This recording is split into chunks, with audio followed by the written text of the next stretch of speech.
우리가 신앙생활을 하는 데 있어서 핵심, 본질을 아는 것이 굉장히 중요합니다. 신앙의 본질은 예수 그리스도에 있고 또 구원에 있습니다. 아무리 교회를 열심히 다녀도 예수 그리스도에 대한 신앙 고백이 없으면 껍데기밖에 없는 것을 알게 됩니다. 또 성경을 볼 때에도 이 성경의 핵심이 무엇인가, 그것을 놓쳐버리면 다른 곳으로 방향을 틀어지게 되는 것이죠. 특별히 요한복음은 굉장히 쉬워 보이기도 하면서 또 어렵기도 합니다. 요한복음이 쉬워 보이는 것은 다른 성경보다 구조가 상당히 편하게 되어 있습니다. 이 요한복음이 어렵게 느껴지는 것은 요한복음의 구조가 좀 복잡한 것이죠. 그 핵심이 바로 요한복음 1장에 있습니다. 우리는 지금까지 요한복음 1장에서 1장 1절에서 18절까지 내용에서 핵심이 무엇인가를 쭉 이어보았습니다. 이것을 통해서 나머지는 다 가지치기로 연결되어 있습니다. 요한복음 1장에서는 대략 한 7가지 정리되는데 오늘 마지막 시간입니다. 먼저 1장 1절에서 그는 하나님이시다, 말씀이시다, 그 얘기를 하고 있습니다. 그러니까 그라는 인칭대명사를 통해서 예수님이 누구신가를 하나씩 증명하고 있습니다. 또 하나는 4절에서 보면 그는 생명이다 이렇게 말했습니다. 그리고 5절에서는 그는 빛이다 이렇게 말했고요. 6절과 8절에서는 그는 우리가 정언할 뿐이다 그 얘기를 했습니다. 그리고 9절에서 11절은 그를 영접하지 아니한 사람들에 대한 이야기가 나옵니다. 그리고 1장 12절에서 13절은 그는 믿음의 대상이다 이런 얘기를 했고, 오늘 마지막 부분입니다. 그는 하나님의 유일한 아들이시다 하는 부분을 자세히 설명하고 있습니다. 자, 이 14절에서 18절까지의 가장 핵심에는 마지막 끝부분에 있는 18절에 있습니다. 여기 보면 본래 하나님을 본 사람이 없으되 아버지 품속에 있는 독생하신 하나님이 나타내셨느니라 이렇게 말합니다. 본래 하나님을 본 사람이 없으되, 이것은 처음부터 한 번도 하나님을 본 사람이 아무도 없다 이런 뜻을 말하고 있습니다. 자, 하나님을 본 사람이 없다. 근데 하나님을 본 사람이 없기에 하나님이 어떤 분인지를 알지 못한다 이런 뜻이 되겠지요. 하나님을 알아보지 못하는 거예요. 우리는 신령님을 하나님으로 알고 그렇게 조상들은 그렇게 믿었던 것을 알고 있습니다. 또한 천지신명을 하나님으로 믿었던 그런 적이 있습니다. 왜냐하면 하나님을 본 적이 없기 때문에 눈에 보이지 않는 그런 대상을 하나님으로 생각했던 것이죠. 인간은 끊임없이 신의 존재에 대한 호기심을 가지고 계속 살아갑니다. 하나님을 못 보았지만 하나님을 알고 싶어하고 또 보려고 하는 그런 일들이 있습니다. 우리가 알듯이 하나님은 영으로 계십니다. 그러기에 육체가 없기에 하나님을 볼 수 없습니다. 그런데 오늘 본문에는 하나님을 볼 수 있다 이런 얘기를 합니다. 하나님의 존재를 볼 수 있다. 18절을 보면 독생하신 하나님이 나타내시느니라 이런 얘기를 하고 있습니다.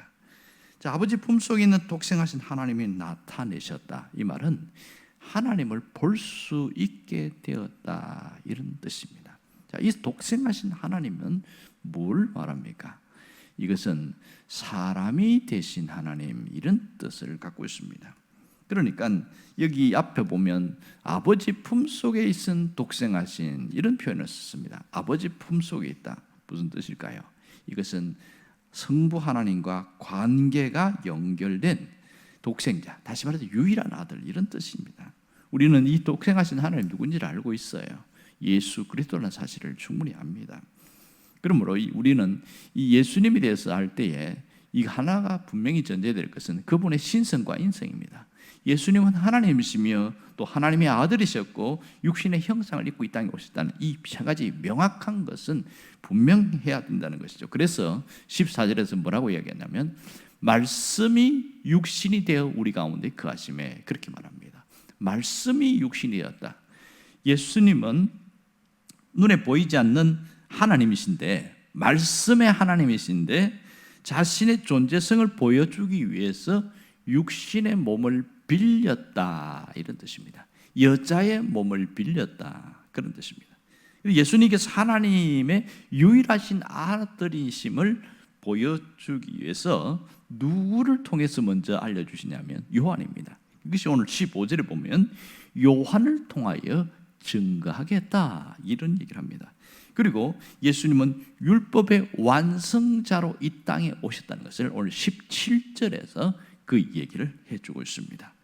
결국 14절에 보면 예수님의 사역을 통해서 하나님 되심을 스스로 증명해주고 있는 것이죠. 정말 그렇습니다. 예수님은 율법의 요구를 완성시키기 위해서, 율법에 원하는 것을, 모든 대가를 지불하기 위해서 이 땅에 오신 하나님의 독생자이십니다. 오직 그분을 통해서만 하나님을 볼 수 있고 그분의 은혜를 누릴 수가 있는 것이죠. 그래서 16절에 우리가 다 그의 충만한 데서 받으니 은혜 위에 은혜라. 오직 은혜는 예수 그리스도가 통로가 된다는 사실입니다. 지금 우리는 성탄이 가까운 시기를 맞이하고 있습니다. 하지만 2000년이 지났음에도 불구하고 성탄에 대하여, 예수님에 대한 사람들의 생각이 굉장히 다양하다는 것을 알 수 있습니다.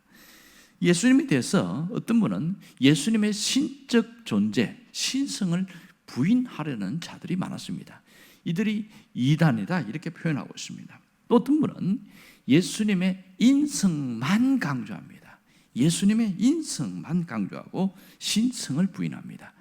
마리아의 아들로 태어난 것만 강조하는 그런 부류가 또 있습니다. 그런가 하면 예수님은 보통 사람보다 뛰어난 존재, 아주 특별한 존재, 이것을 어려운 표현하면 초자아, 이렇게 표현합니다. 그러니까 그리고 신적 능력을 가진 자, 이렇게 믿는 자들이더라. 그러니까 예수님에 대해서 알고 믿는데 다양한 생각을 갖고 있는 사람들이 있습니다. 이러한 자들은 모두 잘못된 것임을 우리는 교회사를 통해서 다 판명되었음을 알 수 있습니다. 그런가 하면 예수님이 육신을 입은 것 자체를 부정하는 그런 자들도 지금도 존재하고 있습니다. 결국은 이 모든 것은 예수님이 메시아이심을 부정하는 존재인 것이죠. 이것이 이단들의 특징이기도 합니다. 여러분, 우리가 어떠한 신앙 고백을 하느냐 대단히 중요한 것이죠. 예수님에 대한 잘못된 생각은 우리의 신앙을 변질시키고 우리의 신앙을 오염시키게 되어집니다. 그래서 바른 예수님에 대한 이해와 바른 신앙 고백은 대단히 중요한 것이죠. 여러분, 예수님은 목적을 갖고 이 땅에 오신 하나님이심을 우리는 분명히 고백해야 합니다. 성탄은 예수님이 오신 것, 다시 말해서 성육신 하심을 다시 한번 되새기는 기간이라고 할 수 있겠습니다. 오늘 우리는 이 예수님의 오심에 대해서 분명히 두 가지 문제는 반드시 기억하고 가야 됩니다. 하나는 우리의 영적인 문제를 해결하기 위하여 오시다는 겁니다. 영적인 문제는 죄와 관련되어 있겠죠. 이 죄 문제를 해결하기 위해서 오십니다. 결국은 죄 문제가 해결되어지면 구원이 이루어짐을 우리가 분명히 알고 있습니다. 결국 육신을 입고 이 땅에 오신 것은 결국 죄 문제를 해결을 하기 위해서 여기 오신 것이고, 주님이 사람이 되신 것은 그것은 특단의 조치인 것을 알 수가 있습니다. 또 하나는 삶의 문제입니다. 우리는 이 영적인 문제와 함께 주님이 오신 것이 삶의 문제를 위해서 왔다는 것을 알아야 됩니다. 결국 그래서 영혼 구원과 삶의 구원, 두 가지 문제입니다. 불행한 삶을 행복한 삶으로 이끌고 가기 위한 것이 주님이 우리에게 이 땅에 오신 목적입니다. 그것을 모르는 사람은 예수 믿고 천국 가는 것에만 꽂혀버립니다. 이 땅의 삶 가운데 주님이 우리에게 오신 것은 우리에게 불행을 모두 거두가기 위한 것임을 모르고 사는 사람이 많습니다. 우리 안에 있는 저주의 사슬을 끊어버리고 복의 사람으로 축복으로 나아가게 하려는 것을 모르는 사람이 참 많다는 거예요.